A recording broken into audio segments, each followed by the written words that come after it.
ये है दिल्ली दर्पण। कोरोना में दो चीजें होती हैं मरीज को। एक तो उसका ऑक्सीजन का लेवल कम हो जाता है। हमारा ऑक्सीजन का लेवल 95 होना चाहिए। ये अगर 90 पहुंच जाता है, 85 पहुंच जाता है, 80 पहुंच जाता है तो खतरनाक हो जाता है।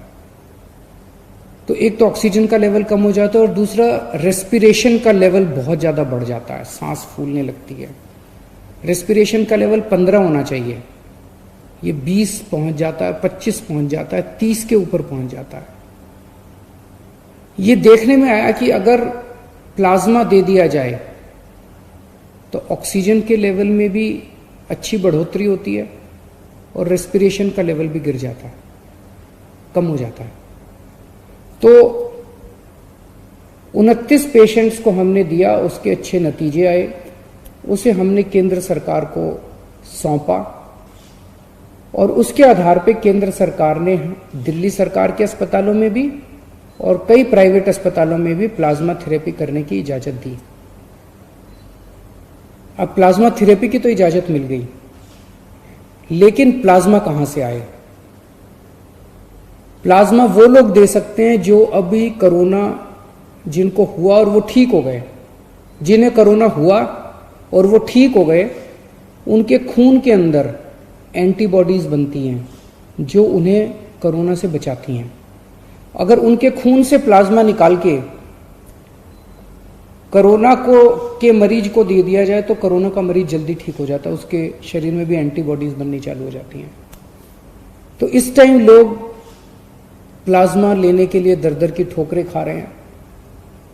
इसीलिए दिल्ली सरकार ने तय किया है कि हम दिल्ली में प्लाज्मा बैंक बनाएंगे।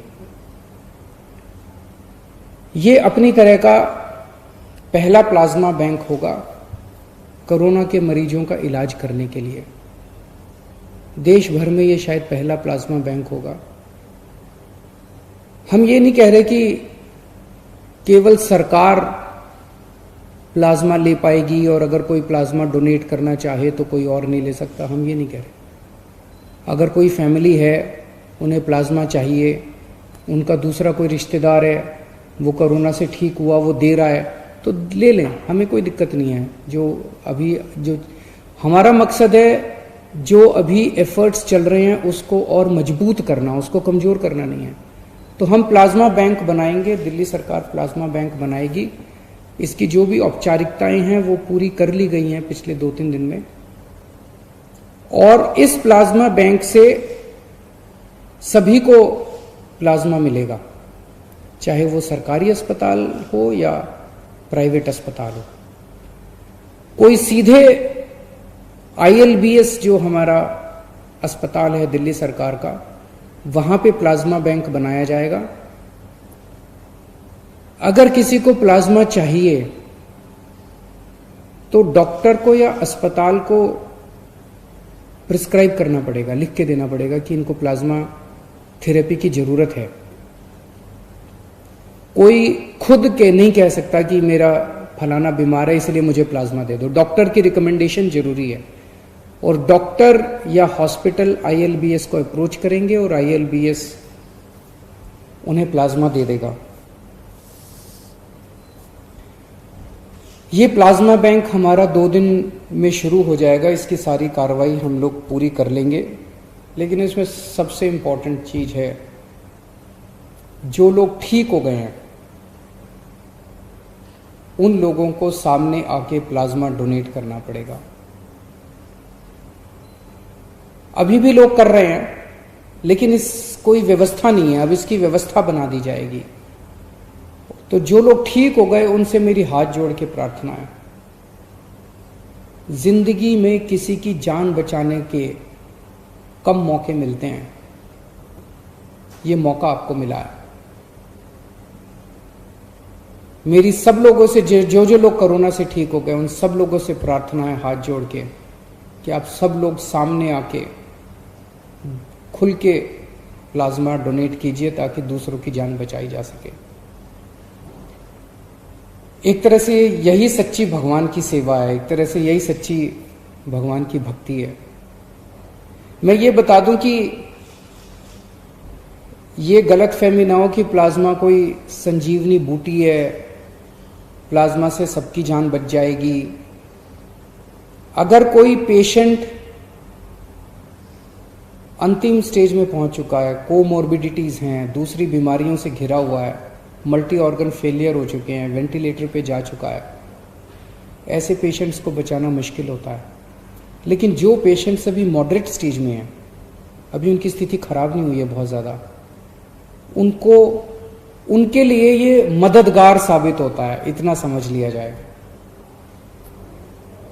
एलएनजेपी के हमारे जो हेड हैं डॉक्टर सुरेश, उनसे मैंने बात की। उन्होंने बताया कि अभी पिछले कुछ दिनों में उन्होंने 35 मरीजों को प्लाज्मा दिया है, जिसमें से 34 बच गए, एक की मौत हुई। एक और दिल्ली का प्राइवेट बड़ा हॉस्पिटल है, उनसे जब मेरी बात हुई, उन्होंने 49 लोगों को प्लाज्मा दिया, 46 लोग बच गए। मैं ये नहीं कह रहा, हो सकता है ये जो 34 लोग हैं और 46 लोग हैं वैसे भी बच जाते, उनमें से कितने, लेकिन ये एक आंकड़ा है, उसमें से कितने बचते कितने नहीं बचते कह नहीं सकते। जो डोनर्स हैं उनके मन में गलत फहमियां हैं। एक तो डोनर्स को ये लगता है कि मैं दोबारा प्लाज्मा देने जाऊंगा, कोरोना के अस्पताल में जाऊंगा, कभी दोबारा कोरोना ना हो जाए। वैसे तो दोबारा कोरोना नहीं होगा, लेकिन फिर भी हमने व्यवस्था आईएलबीएस में की है। आईएलबीएस कोरोना अस्पताल नहीं है। आपके आने का, जाने का, टैक्सी का सारा इंतजाम दिल्ली सरकार करेगी। बस आप हाँ कह दीजिए कि मैं कोरोना देना चाहता हूँ, मैं प्लाज्मा देना चाहता हूँ। और आईएलबीएस में अच्छी व्यवस्था की हुई है। मेरे ख्याल से आधा घंटा पौना घंटा लगता है आदमी को वो देने के लिए। अगले कुछ दिनों के अंदर हम नंबर जारी कर देंगे। उस नंबर पे जो लोग देना चाहते हैं, उस नंबर पे कॉल करके, व्हाट्सएप करके हमें बता सकते हैं कि मैं देना चाहता हूँ, और उनसे संपर्क करके उनसे सारा इंतजाम कर दिया जाएगा उनसे प्लाज्मा लेने का। सरकार की तरफ से भी हम कॉल करेंगे, जितने पेशेंट्स अभी ठीक हुए उन लोगों को, उन्हें मनाया जाएगा, उन्हें प्रेरित किया जाएगा कि ज़्यादा से ज़्यादा लोग अपना प्लाज्मा दें। और ये जितने एंटीबॉडी टेस्ट हो रहे हैं, ये एंटीबॉडी टेस्ट से भी बहुत सारे ऐसे लोग हैं जिन्हें कोरोना हो गया, ठीक हो गए, पता भी नहीं चला। एंटीबॉडी टेस्ट से पता चलेगा कि उसके अंदर एंटीबॉडीज बन रही हैं, वो कोरोना होकर ठीक हो चुका है। ऐसे भी बहुत सारे 52,000 लोग तो दिल्ली में अभी रिकॉर्ड के मुताबिक ठीक हो चुके हैं, और इसके अलावा ढेरों लोग ऐसे होंगे जो कोरोना हुआ, ठीक हो गए, उन्हें पता नहीं चला। ऐसे सब लोगों को प्रेरित किया जाएगा ताकि वो ज़्यादा से ज़्यादा प्लाज्मा दें और हम और ज़्यादा से ज़्यादा लोगों की मदद कर सकें, उनकी जान बचा सकें। और इसमें सबसे अहम भूमिका मीडिया की होगी। इसमें कोई पार्टीबाजी नहीं, कोई राजनीति नहीं, हमें सबकी जान बचानी है, चाहे वो किसी भी धर्म का हो, किसी भी जात का हो, किसी भी पार्टी का हो। और सब में सब लोग आते हैं, तो उसमें पत्रकार भी आते हैं, उसमें सब तो मेरी मीडिया के साथियों से खास तौर से निवेदन है कि आप लोग भी कैंपेन चला के अपने अपने चैनल पे, अपने अपने मीडिया हाउस में ज़्यादा से ज़्यादा लोगों को प्रेरित करें कि वो लोग प्लाज्मा डोनेट करें और दूसरे लोगों की जान बचाएं।